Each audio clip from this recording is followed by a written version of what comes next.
So I made sure I installed those little tabs to keep the injection lines from spinning out. And I now have a turbocharger rebuilt back in position. It is bolted down, the oil return line is in, and the oil line should have prime. Everything should be primed inside the engine, but I might just dump some oil down in there and spin this turbine by hand before I put that oil line back together.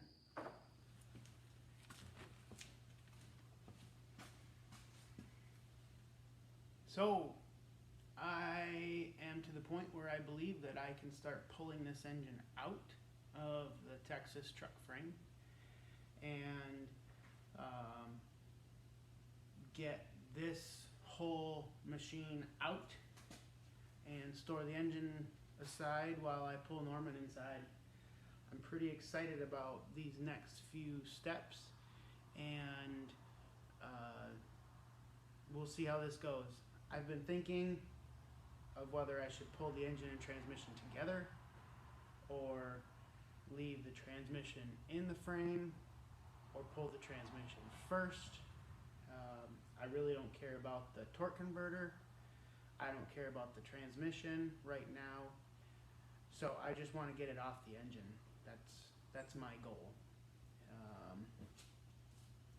So I might crawl underneath and see what it takes to get to the bell housing bolts or the torque converter bolts from underneath. But otherwise, this thing's just got to come apart, and that's really all I'm worried about. So I'm excited. Okay, so after much thought and a little mistake, that cover is coolant behind there. I have decided that I will pull out the torque converter bolts before I remove the transmission. Reason being, I am converting to a manual. I'm going to have to pull the torque converter and the flex plate off to get my job done.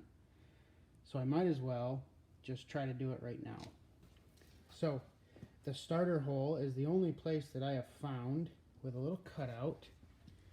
I don't know how much we'll be able to see, but it's that cutout close to the block right there. And this is the torque converter bolt for the Allison Duramax combo. That is an 8mm Allen head. It is very hard to find any socket that'll actually fit through the flex plate and grab a hold of that hex. So 8mm Allen head. That's what we need to do this job.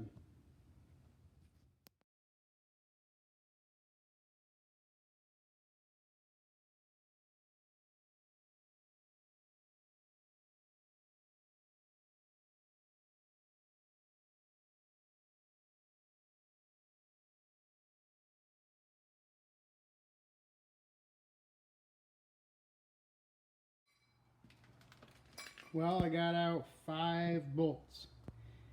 I would assume there would have been either 4 or 6, but we know that this transmission has been replaced, so maybe they lost one. I don't know. So I did pull the drive shaft also. The next step will be to remove that lower transmission mount, and then I'll jack the whole thing up a little bit and support the back side of the engine on some blocks or a jack stand, and then start loosening all of the bell housing bolts. I plan on just using the high-low, and I'll put the forks right over top of this and strap it up and then just lift it out. That's my plan. So just like that, I changed my mind.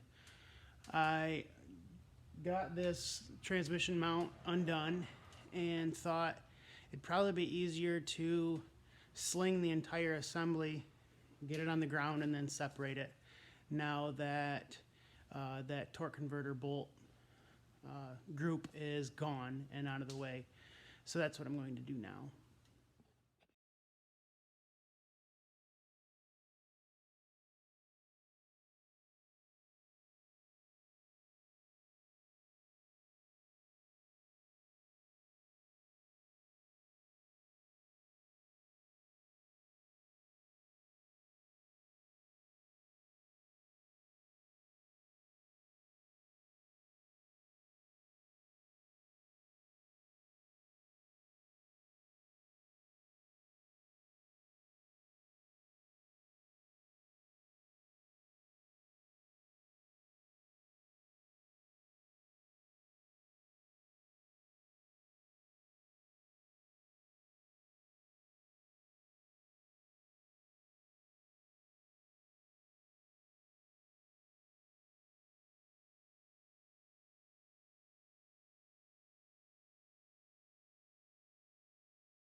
feel like red green right now. Big news up at the lodge this evening. Look at that. There's big news at Pull Start Stables. I finally got it out.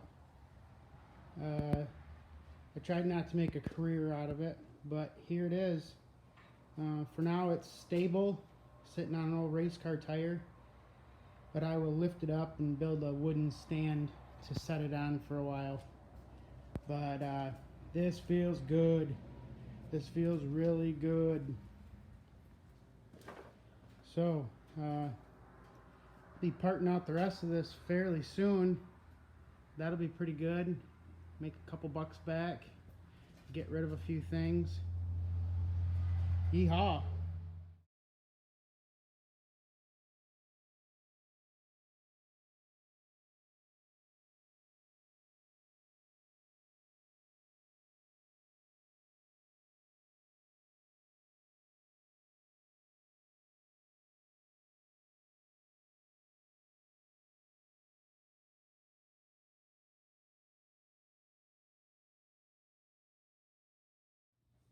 Man, that thing looks like it got a lift kit, but there ain't nothing under there. Well, it's good to see this looking like a truck again. It's good to know that I'll be pushing it out soon. It's good to know it's going to be reliable, and it will give me many years of service to come.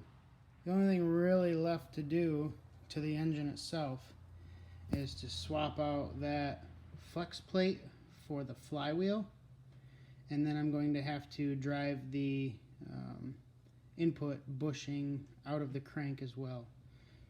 Now those screws are enormous, and when I used to work tool and die, I had a ton of big Allen wrenches. So last time I did the clutch on Norman, I just cut off a big Allen wrench and did that. Now I can hit that with an impact and pop it right apart.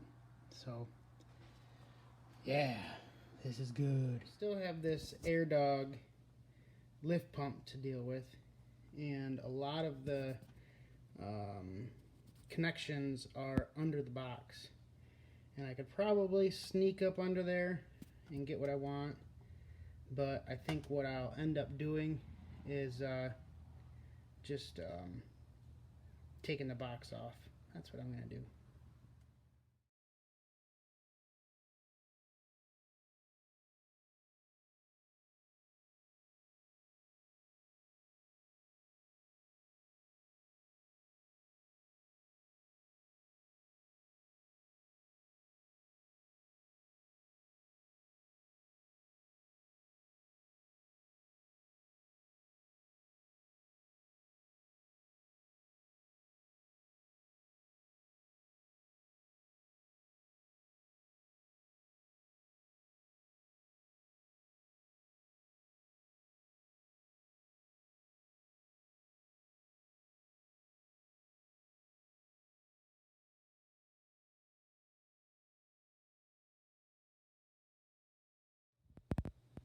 And there we go.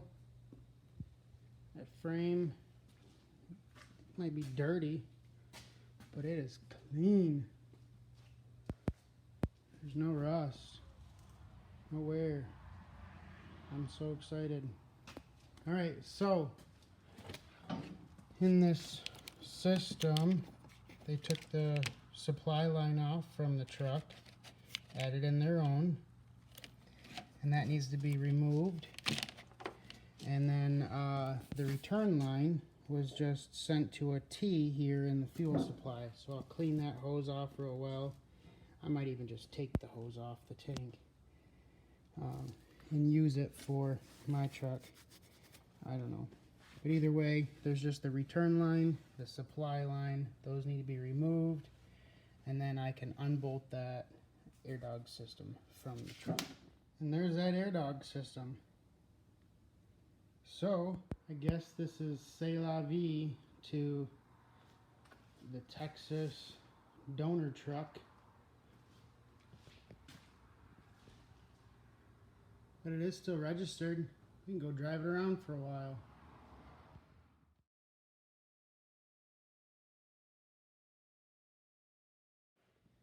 Thank you for following along. Now if you could, grab a broom, help me clean this place up.